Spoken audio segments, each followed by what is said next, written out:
All right, everyone, it's Bob again. This time we're going to do Elvira'S House of Mystery number 3. Earlier today, I just recorded the video for House of Mystery number 2. And I don't know, I kind of just wanted to jump into it again. I'm just a huge Elvira fan, and I don't know, I love these books. These are some of my favorites. I thought it was an excellent idea to have Elvira be the host of something like House of Mystery. I think it's kind of cool that DC went out and like made some kind of marketing deal or something like that with Elvira in order to accomplish this.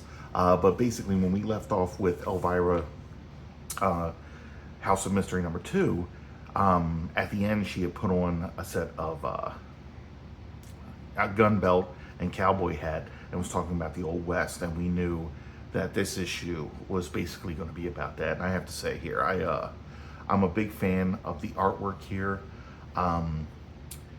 We have Stan Watch and Dick Giordano as the artists. Always been a big fan of Dick Giordano, and I've seen his ink work before on like Neil Adams and in the Green Lantern, Green Arrow series when that was taking place. And I always appreciated him as an inker for Neil Adams a lot more. So I really dig the artwork in this issue. But we have Elvira running around, pretending to be cowboy, and the house is like trying to remind her, like, hey, you have a quest. You're supposed to be looking for Kane, the caretaker of the House of Mystery. And she's like, oh, okay, that's right, I remember. So the house kind of zaps her into another story here, brought on by the gun belt that she's wearing. Again, the house, there's clues that she'll find that will provide her with stories and everything that will eventually lead her to Kane's location. But this story here is called Ballad of Hanging Rock. And what we have here is this skeleton on a horse with a guitar, and he's singing a song. And she says, wow, it's that samurai death guy from my last trip. So she's talking about the last issue because this is just death. And I guess he assumes like whatever attire is necessary for that time period or whatever. So Death is apparently singing a country song. And this is a thing that I have with earlier comics. You don't see it a lot today at all. But back in the day, they were doing this like all the time. They were just putting songs in there, and you had to kind of imagine the character singing or something like that. And I never felt that it worked. It wasn't a thing that I enjoyed. There's so many 80s comics or 70s comics that had that incorporated in there, and I don't know, it's just a thing that never worked for me. But here we have this cowboy here who apparently has this woman's clothes, and the woman is in the water here, obviously nude, and she's like, Mr. Dundee, please let me have my clothes. And he's like, sure thing, all you gotta do is come out of the water and get them. And she's like, but I have a fiance, and if you give me my clothes, I'm not going to tell him about this. And this guy is like, oh, you're never going to marry that dude because he's got milk in his veins, which I guess means that he's just some like plain guy, no kind of threat to this man. But just as he says that, her fiance shows up, and he's like, give her the clothes now. And of course he socks someone right with the gun, knocks him down. And he's like, I should shoot you right now. And the future wife of this guy is like, no, I'll do what you say. I'll come out of the water. Just please don't hurt my future husband. And the future husband's just like, no, fuck this. I'm not having it. It's not worth that kind of price. So he grabs this guy's gun arm and takes him to the ground here, and they start fighting. As we can see here, we have, all of this going on until he finally beats Mr. Dundee. And at first I thought, he had killed him, but on the next page we'll see that he's still alive. But she's so happy that he's fine. And, he's like, there's nothing to be afraid of now. And on the next page, we can see that he gets out of the water, and he's like, you guys will never marry, not if I roast for it. I'm not sure what that means. whenever you're reading old comics, you get these weird sayings that you like never heard before. So it's kind of wild. Sometimes you can kind of decipher them. But basically, he's just like, it's never going to happen because he's going to stop it. Okay. And then we have the singing skeleton again, going about, basically just singing that, Dundee here is going to be going to Hanging Rock. So that's the overtone of the whole thing, is Death singing about that. So now we go over to, I think his name was Phil Brown, and his father is a train conductor, and he had just come into town because he's not going to miss his son's wedding. And then we immediately cut to this wedding where the priest is saying that you may now kiss the bride. And then the father is like, I cannot wait to bounce a grandchild on my knee. And the sheriff is like, hey, they just got married. Give them some time here, So much story, so much time passing from panel to panel. This is one of the things I love most about the older comics, getting a full story and everything like that. They really don't waste any time. They get to the point. So here they are coming out of the church, and apparently they're the most popular couple in town. And somebody's like, hey, you give the bride a kiss, right? Which he does, and now we can see this rifle is coming out of this window, and we've got old Mr. Dundee here with this rifle planning his revenge, and he shoots Phil Brown in the back. Okay, that is just I'm sorry, I was a little shocked by this. I'm just like, man, they did a good build up for it. This is the happiest day of this guy's life, and it was shattered like immediately, all because of this dickhead. And he's talking about how his horse is tied up out back, so he'll be able to get away without anybody knowing. And the husband's dying, and the wife is begging him not to go.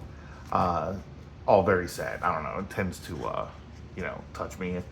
So he passes away, and this guy's running for his horse when the sheriff catches him, and he's like, "You're not getting away this time. We got you. You weren't as smart as you thought you were." So they put him in jail, where a lynch mob, from the town comes over, and they're like, "Hey, we know that you're going to hang this guy. Everyone witnessed this this murder. So, let us have him. Let us hang him, And the sheriff is like, okay, we got to get him out of town. We're going to put him on this train with Phil Brown's father as the conductor to take him to the other town, which has Hanging Rock, so that they can fulfill his sentence, okay? I love this because this is showing right here, The Dark Knight Returns is out at the same time as this book, just to give you, an idea of the time period. And I gotta say, I love this picture. This is just awesome. That was I have so many Batman stories, but that was probably the second Batman comic I had ever read, and I will get into that at some point, because all of that was coming around when I had Batman fever in 1989. When actually, let's go with 1988, when I had heard that they were making a Batman movie.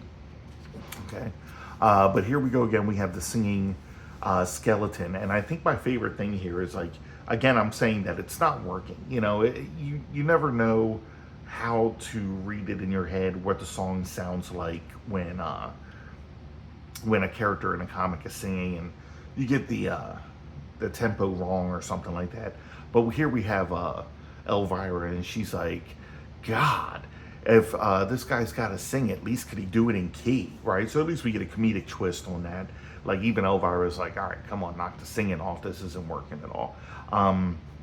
So while they are in the train, apparently the train takes a sharp turn, which knocks the sheriff off balance, giving Dundee the chance to put him in a chokehold. And he's like, give me the key and unlock me before I choke you.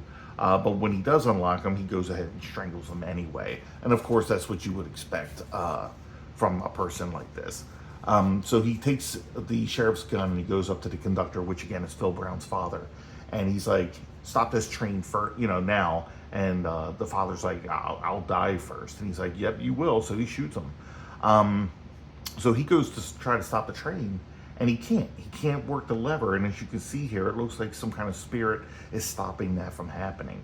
And he's like, this train is gaining speed, so I can't jump right now. And I don't understand why the train's not stopping, because I haven't put any coal in the engine. So this thing should be running out of steam. But when it does finally slow down, it slows down right at Hanging Rock, where the entire town is out with guns to make sure he's going to go and suffer his sentence, right? So they're taking him to the hangman's gallows, and this guy, he's just freaking out because he's like, what's he doing here? Why is he staring at me? He's dead. He's dead. You know, I shot him. I love how they put it like this. It took me a minute to kind of decipher what it was that he was saying, but he's saying he's dead in like some kind of Western accent where he's dead, you know. He's like, I can see his eyes staring at me right through this hood. Stop him from staring at me. And the whole time, you know, they kick the chair out from under him and hang him. And we see the life, you know, leave here. And there's the father who was shot. And is he dead? I don't know. Like they tied him to a chair to hold him up and brought him to this thing. And he's staring the whole time at this guy as he dies. And then we get the skeleton do his last verse of, you know, the guy hanging in Hangman's Rock. I gotta say that you can see it in this face here, you know, the satisfaction, I think, of seeing it, like the determination, like, I will see you die. I feel like that's portrayed in that artwork there. But I'm getting the impression that he was just dead, and that the people of that town was like, okay, we're gonna make sure he sees the death of this person that like killed his son, right? So Elvira snaps back into the house here, and she's talking about how, you know, she wasn't really, you know, she didn't find any men that she liked in that story or anything like that. And the house is like, you know, what we're talking about here is retribution, not justice, because she feels like justice was done, and the house is trying to say, maybe you're not getting it, and it's you know, retaliation and vengeance are matters which cannot be left to the passions of mortal men. Okay, and he says maybe you need another story to show you exactly what I mean. So the house ends up zapping her into another story here, and actually this is a simple one, but I really loved this one as I was reading it. So here we go with the creepiest elevator person of all time. I guess back in the day they had people who ran the elevator for you because they didn't put trust in anybody who got on the elevator to hit a button. I'm not sure, but here he is, and he's like, you know, step to the rear of the elevator, please. Come in and face the front of the car, please. Thank you. So here we go. It says here on the top of the elevator, ye who enter here abandon all hope. And the title of the story is One Way Passage. Okay, so here are the list of characters that entered the elevator. Okay, and we have this woman here who's like, what am I doing here? I should be home memorizing the script for my next film. It's an Oscar-winning role. And then we have this guy, and I should be collecting rents from my Harlem apartment houses. And then we have this, looks like a dictator here. And he's like, I don't know what I'm doing here when I should be at my palace dealing with the rebels who seek to overthrow me. Then we have this old lady here, and it's, all I remember is leaving home to shop. And then we have this guy here, who's a photographer, and he's like, this is interrupting my photography work. Portraits of children. The second I read that, I was like, ooh. Got a real cringe factor from that, but apparently that's not what it was. It's something that's, I mean, it's bad, don't get me wrong, but it's not what we were thinking at first. We have this person over here who's like, I shouldn't be here. This, the UN is waiting for me to address them at the General Assembly. And then we have this couple who's like, we should be at our workshop. Every moment counts. So apparently they go to the next floor, and the elevator man is like, this is your floor, miss. She's like, thank you, and leaves. And they keep doing that. Here's your floor, General Mamo. Your floor, Miss Sela.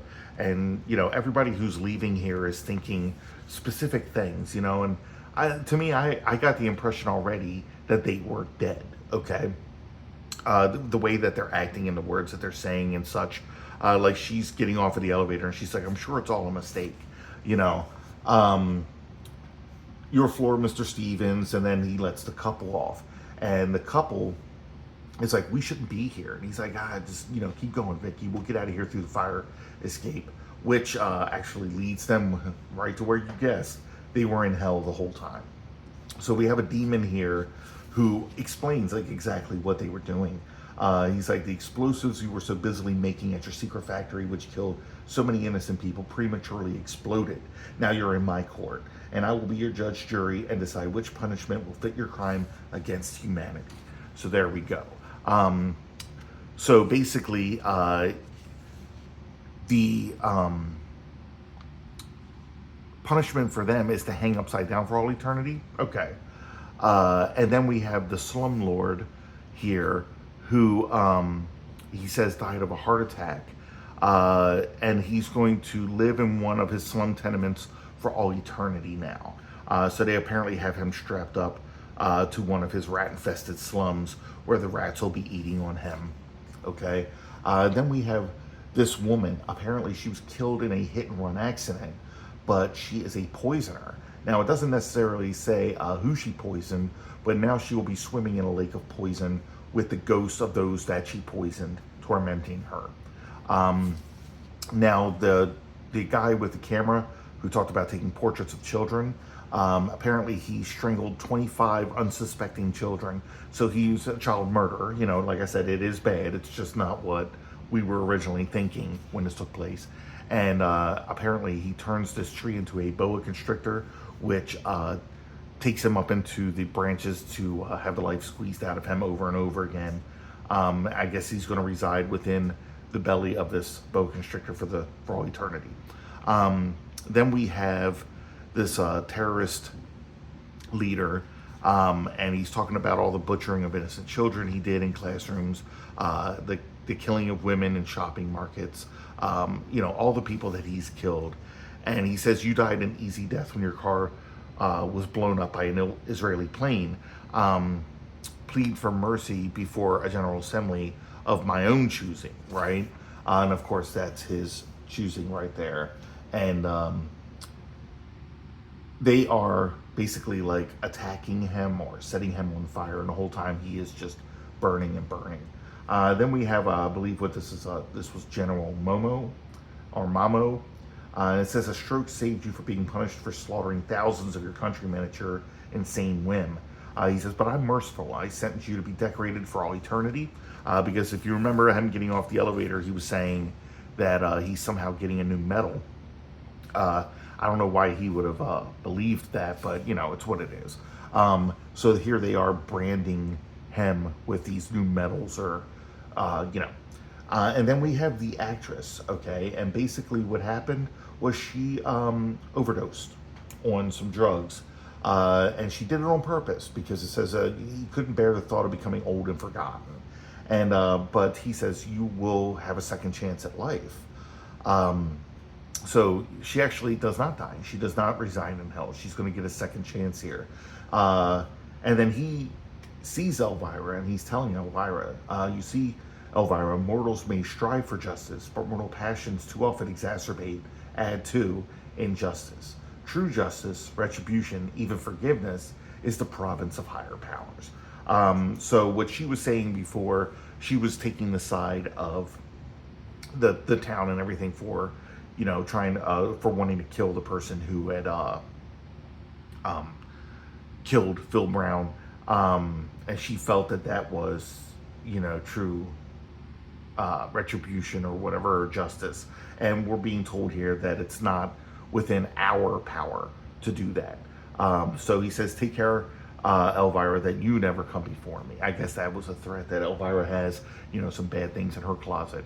But we then cut to these three men here, and these three men are basically talking about the fact that they're watching the new residents of this house, and they're talking about, how this is going to hurt the property and the amount of taxes that they're going to pay and the money that they can make off of the house. So apparently they work for the owner of the house, and that's what they were doing there, was basically checking it out and appraising it.